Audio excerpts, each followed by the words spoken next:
Leo.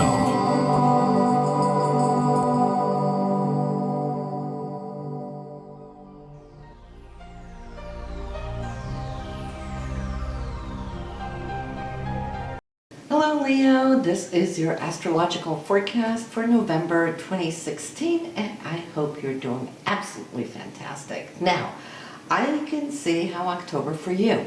We're very busy in the sense you might have been out and about, caught up with a couple of few trips and so forth, just being a little bit happy and fancy free. And that is good because when you work so hard, Leo, it is important that you also take that time to play hard too. So not only October was good for that, but I'm seeing here as you're coming into November as well. Venus now in your 5th house for joy and just a sense of being creative and self-expressive and playful. And we know that you being the sun child as you are, play is really important, right? That's your vitamin shot. So when Venus moves through this area of your chart, it is your annual vitamin shot to be self-expressive and creative. So Venus here just before we entered into November, and if you go back and listen to October, you'll see the flow between these 2 months because Venus now is also trying to capture and secure something that's crucially important to you, especially for those of you who have your own business or run your own business, because Saturn is looking out for you to develop the longevity of this business and enhance it financially, which Venus is going to do. And you'll still have this influence here for the first week, 10 days or so of November, so it could behoove you to really focus, even though there's a part of you that still wants to play a little bit more as long as Venus is here. But financially, if you keep your eye on that far horizon right now, Saturn is going to help influence to bring that security, that ground level here for you.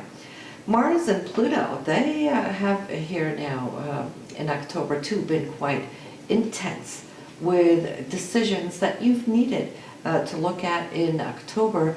So as you're coming in now to November, the power of those choices that you made, I feel have the potential to affect the way you work the next 2 years. This area that Mars is going through has to do with your daily schedule. It's your physical routine, how you choose to spend your hours throughout the day. It has to do with physical activity, working out, and it has to do with what you eat and how that affects you as well. So I can see some of you really putting yourself on a regimen there, like a promise to yourself a little bit earlier there a few weeks ago, say end there of November, October, but as you're coming in here to November, you'll start seeing the sparks fly, okay? Because that Mars was infused with the energy of Pluto.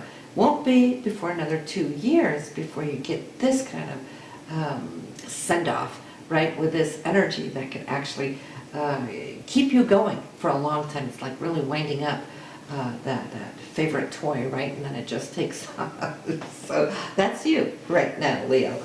Listen, so for those of you who have made changes now, as far as, I would like to say relocating, but relocating maybe to faraway places, maybe the opposite side of the country might have come true. Some of you might have even relocated to a different country.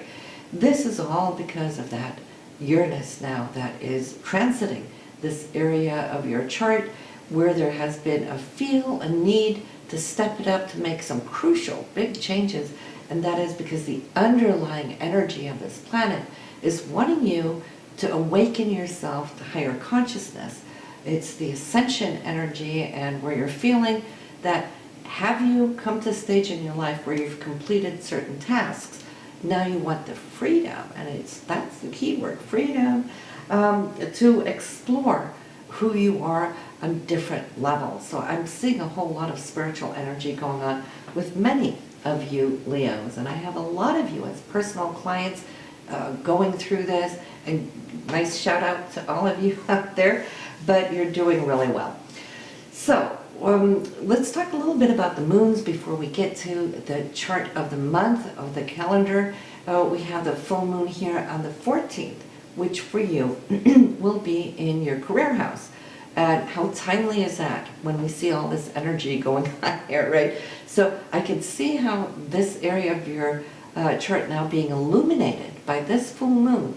So if you have worked well, got it all together, all your ducks in a row, this should be a great time for you to reap something nice. So mark that on your calendar. Then we have the new moon. That's when we plant the seeds for the oncoming month, but also for the whole entire year until the new moon comes back to this specific area. For you, that will be Sagittarius. It's your 5th house. And so, yes, if you have truly enjoyed what you've been able to express, the playfulness of your spirit this month, and you're coming towards the end of November here on the 29th, that's the time to place your intentions and say, I intend my whole year to give space to myself, to be joyful, to be playful, that let that inner child come out. Because why? We spoke about it. It's that time when you get that injection of joy and playfulness. So you want to carry that alongside with you. Before I start on the calendar, for those of you that have wondered, or because I get a lot of comments, it's like, why do I sit the way I do, looking like this, right? There is a good reason for it. Actually, there's 2 good reasons, and you'll find out at the end of the tape this month, okay? So look forward to that. But listen, we start off the month. The sun, which is you, it is in your 4th house for family this month. And it is trending off on Neptune, which is your hopes, your dreams, and it's also what you're ascending towards. And that has to do with funds of security, not your income month to month. How are your investments looking like? Are they growing? Do you need to change it up? There might be some bonuses, commissions, that kind of thing coming in here as we start off top of the month. And then we have on the 2nd, we got Mercury and Pluto. Great time for you to focus on any necessary discussion, negotiation, and so forth, because your communication is going to be very pinpointed and direct, and whoever's on the other side of that communication, they'll hear you nice and clear. On the 4th, unexpected news coming in. I love when Venus comes into Uranus because that's the unexpected good OMG. When things emotionally can surprise us, it could be monetary surprise as well. It could be new engagements. Somebody might get married. It could be you finding a new relationship if you're single. But it happens out of the blue. That's what we love about Uranus, is the unexpected wow factor, right? So this is coming in on the 4th, and on the 7th, whatever you were discussing there on the 2nd, on the 7th I feel some validation can come to you, which is going to empower you big time. On the 15th, we have action. This is you aligning yourself mentally and then physically. There's such a drive to really cut through and get a lot done with a short amount of time, as opposed to other times, right, where there's so much to do in little time. Here, it's like you are able to cut through to the core and feeling really great about it. We have just had that full moon there on the 14th, right? And so here we are, we're flying on the 15th.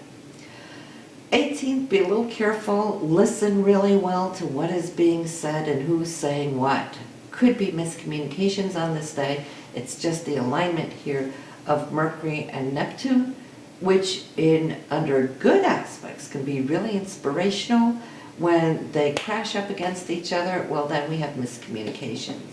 Then we're thinking we're hearing something which we're not really hearing, right? So, but on the 19th, whatever that would have been is being cleared up, because here comes Venus to the rescue and supporting her brother Mercury there with a beautiful trine to the very same planet of Neptune, which will square it away right away. So no long-lasting effect from it. 22nd, 23rd, this is a day where communication not only is good, but actually quite important. Mercury and Saturn, this is for you in your 5th house. We spoke about, for those of you who have your own businesses, this is a day where you can land a contract, negotiate a contract. If you're not in business, well, then look at the 5th house as this being a time where your creativity can initiate. Maybe you're going to find a publisher or somebody who can represent your arts, that kind of thing. If 5th house is also children, so this could be good news coming in from one of your children. But the communication is solidifying as something, and it's also at the same time expanding. This is Mercury conjuncting Saturn, but also 6-timing Jupiter. So we can see here, regardless of what it is individually for you, I don't have your individual chart in front of me, but this is something that's going to bring a smile on your face. It's going to open up new doors. So how wonderful is that? Then we're coming up towards the holiday, and here on the 24th, we need to be a little bit aware this year as we're grouping together as a group of family, or a group of friends or whatnot, and there might be differences of opinions, which is okay, normally, at least as long as we agree to disagree, right? Right now, that may not be the case. Jupiter can be very opinionated when it wants to be, and it happens to Jupiter when it comes up against, say, a powerhouse like Pluto. So somebody might get ticked, somebody might feel indignated, righteousness might come into the picture, and so the best thing to do is lay low and not get into anything. On the 25th, I see that the energy is still carrying over somewhat. Venus and Pluto is trying to heal it, but there's still the aftermath of it, because Venus is also trying, square Jupiter here too. So we can see how those 2 days are going to be a little bit in the rough edges, but try to embrace what is good. What can heal and save the day is somebody stepping forward with all that love from the heart chakra, that Venus energy, to go in and take the magic of Pluto to cut through like a laser beam.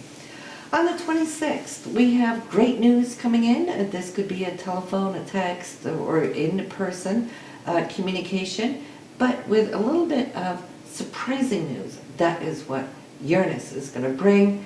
Then, of course, we have the 29th with the new moon, all right? So place your intentions.